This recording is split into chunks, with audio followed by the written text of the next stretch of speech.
everyone, welcome back to Command Wolf Gaming. I'm CWG, and welcome back to Timberborn. Do you guys remember this? I do. I sure do. This is actually a game that I really like to play. Unfortunately, we had to stop playing it because I hit a pinnacle point in the gameplay where I didn't know what else to do because there wasn't other stuff to do. I literally could only build a dam, and that's about it. Anyway. There has been some massive updates in regards to resources, food, and other stuff.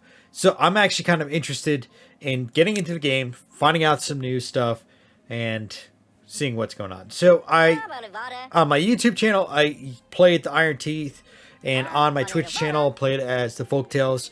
I'm actually going to be playing as the Folktales this time around because I feel like that's kind of like the more multi-purpose. Now, we do have several new maps. I am actually gonna use Thousand Islands. I did take a look at that map specifically because I actually took a look at like a couple of them, and I felt like the Thousand Islands would be like the most interesting one out of all of them, especially since it's a bunch of mini islands in the middle of everything. So I just kind of want to go in onto this map and see how I do. So, be right back. Alright guys, I want to show you real quick how fantastic this area is. Look at this, just look how beautiful this is. Multiple, areas that we can work on. Obviously, these are all like little waterways and stuff like that with islands in the middle of everything. It makes it kind of a little harder for food and resources, especially since the water is going around them and it's not going through them. Obviously, we have a lot of water issues as well. We also have some underground ruins that we can actually exploit as well. So we're going to be having some digging spots that we have to dig for food and water. Well, not food, but scavenger spots underground. And this is actually where we start off at. And it seems like it's an interesting spot. A lot of good, a lot of trees here. So we are going to set this up like we usually do. Now, we usually do a water pump right away. We're actually going to do 2 water pumps right away. Right there at the very edge. And then we're actually going to put some water tanks here. Like so. And actually, let me get the path going. This is in the middle of my path. I don't like that. And then, like so. And then we also have to get a, oh wait, not forester, a lumber mill down. I'll put a lumber mill right. We can actually do it this way. Do I want to do it this way?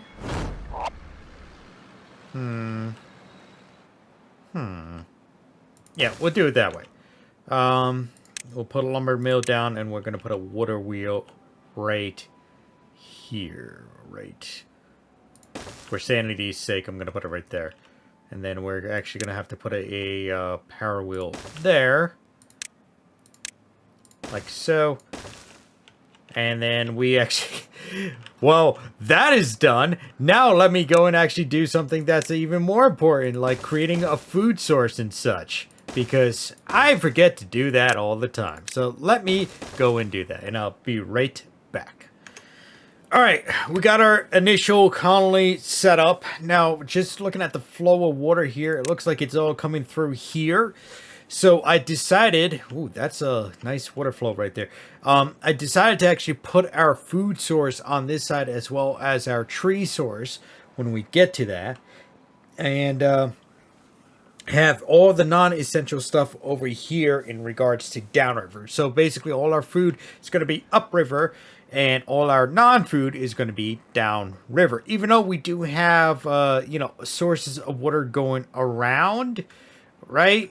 So all this is getting, watered right now. But I'm scared what would happen if we decide to levee these off. Because there are other pathways for the water to take in order for that to be beneficial. Or for it to be beneficial on that side. Now, we haven't hit the drought yet. I found that 18-hour work days is actually pretty suitable for what we need. I actually got to get you guys to do these. There we go. So the way I usually do my setup, at least for my farmhouses, my farming community, is I have one person plants and one person harvest, right? That's their priority. Right now we are growing carrots, and actually I should actually grow some potatoes as well, because actually the potatoes actually give us more nourishment than carrots, especially when we grill them.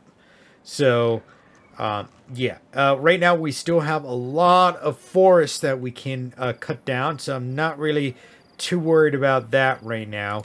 But I really do need these up and running because we do need the lumber, the forestry, which requires 60 technology, research technology. So these two really got to get done very soon. We do not have a lot of people as of yet. We only have 18 people, but we have already, actually a bunch of them already lined up right now. I'm going to pause that grow for now and just wait until we can get some potatoes grown and done. Okay, let me get... That kind of bothers me right there. So let's see if we can just get it removed. It's this one. Please demolition that. And then I can just remove all this. There we go. So, but let's get to the drought season and let's see what that is going to have installed for us. Because that sounds like fun. Yay, drought season. Alright guys, we are back. So we actually progressed very far into the future because I wanted to get to the drought season. Because the drought season is usually my cutoff point anyway per episode. Depending on how long the drought season is, I try to go through the drought season. Now, I did realize that on these trees, I'm not sure if I said this before, that there is pine resin on these trees. I don't know what they're going to be used for. And believe me, pine resin is super, super sticky. I actually hate it with a passion. But also on the maple, we can actually collect maple syrup. And also the chestnut trees, we can also collect chestnuts. Now, I don't know how to collect chestnuts. I'm assuming... there we go. The gathering flag will collect chestnuts. So if we have this down, we can collect chestnuts. So what I want to do is I want to create a chestnut area. And this will just be chestnuts. Now, this will be maple trees over here, like so. And I'm assuming we're going to need a specialty hut or something like that. Now, again, this is just for setup into next season. And I'm hoping that we will be able to expand out our farming into, like, this central area right in here. Hoping that we get enough water coming through here again. I did notice that we do have an aquatic farmhouse, so that's going to be good. Actually creating a farm area over in, like, basically over here where the water is going to come through. I might have to relocate this eventually. So this whole area, we're not going to cut down anymore. We will cut down this area. In fact, this whole entire area will be cut down area. This whole section here. However, I do want to stick to as much as the green area as possible. Reason being, because I do want to make sure that, you know, our trees do grow. I never actually figured out if the honey, not the honey, the bees, actually benefit the trees as well. That would be something I would have to test. So we're gonna do that. Put that there. Now, in my previous games, we did a lot of what did we do? We did a lot of maple because we got a lot more out of maple than anything else. The chestnuts, they'll take less time to grow, and we'll get 4 logs. But I do want to have a section for pine, which I will keep down here, like so. Then this will be maple, this area, like so. Eventually these trees will get cleared out, so that's not a big deal there.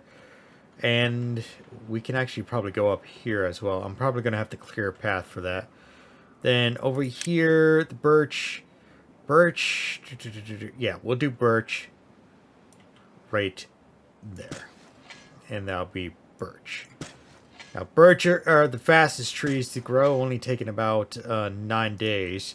Now, I know we're going to be approaching the dry season very soon, so I'm not going to worry about that as much. But I'm hoping actually we have a lot of food in this. We only got 10 berries. Shoot. Is there anything else? We got potatoes. Let's just increase the number of potatoes. And grilled potatoes. We're going to start grilling those. Grilled chestnuts. We don't have bread yet, but we can increase that.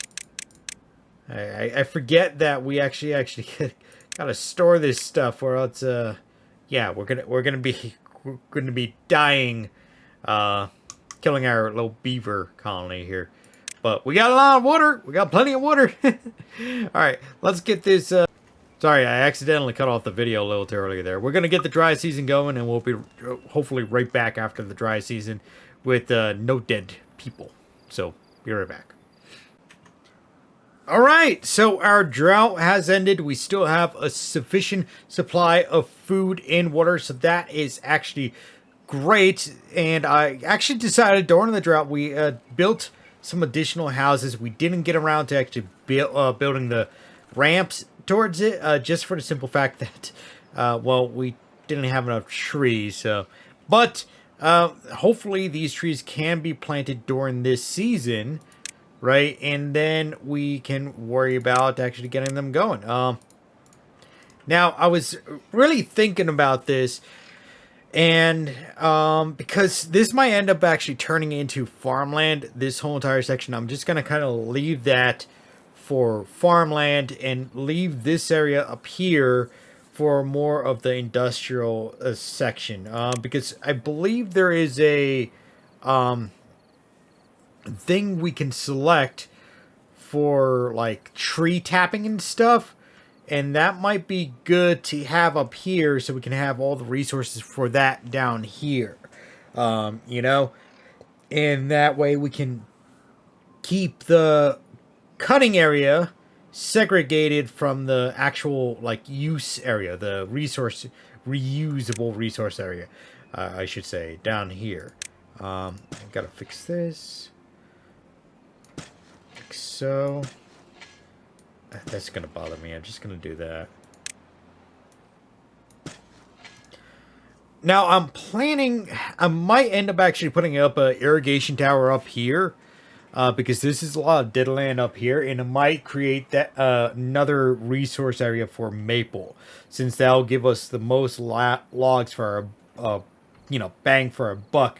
Obviously, we do have a lot of growth area over here that we can go to as well, but I just kind of want to stabilize this section over here and get more beavers, because we're only dealing with 36 beavers, and obviously we have a lot of lodging area that we can get this done on. Let me turn that back on. We're going to have to turn all these back on. Now, I did do a hauling post, but I'm going to have to drop that down to 1 so we can get everything reorganized and resituated again, right? Because we're going to need to restock on water. We're going to have to make sure everything is going according to plan. I'm not prioritizing any specific tree to be planted or anything, because eventually it's just going to be, I'm probably going to put another forester down anyway in order to help with the prioritization of planting. In fact, you know what? We're going to beat that ahead of time. We're going to put another one down. We're going to put it right here. So we kind of get, we should kind of like put it up here, shouldn't we? Yeah, we'll put one up here as well so that we get more coverage into this section, and this one will prioritize this section. Anyway, I think I'm going to wrap it up today. I want to thank everyone for tuning in today here on Command Wolf Gaming. Hope you enjoyed watching me rebuild my little beaver colony. I'm actually happy to come back to this game because I'm actually excited for this as well. Come on, where is it? Anyway, did you guys know only about 5% are actually subscribed to the channel? That's right, only about 5% of you guys are actually subscribed to the channel. So make sure to hit that big red subscribe button down below because all the subscriptions do help out the channel. And like I always say, folks, like, subscribe, and share. Spread the love. And I hope to see you next time here on Command Wolf Gaming. Bye-bye now.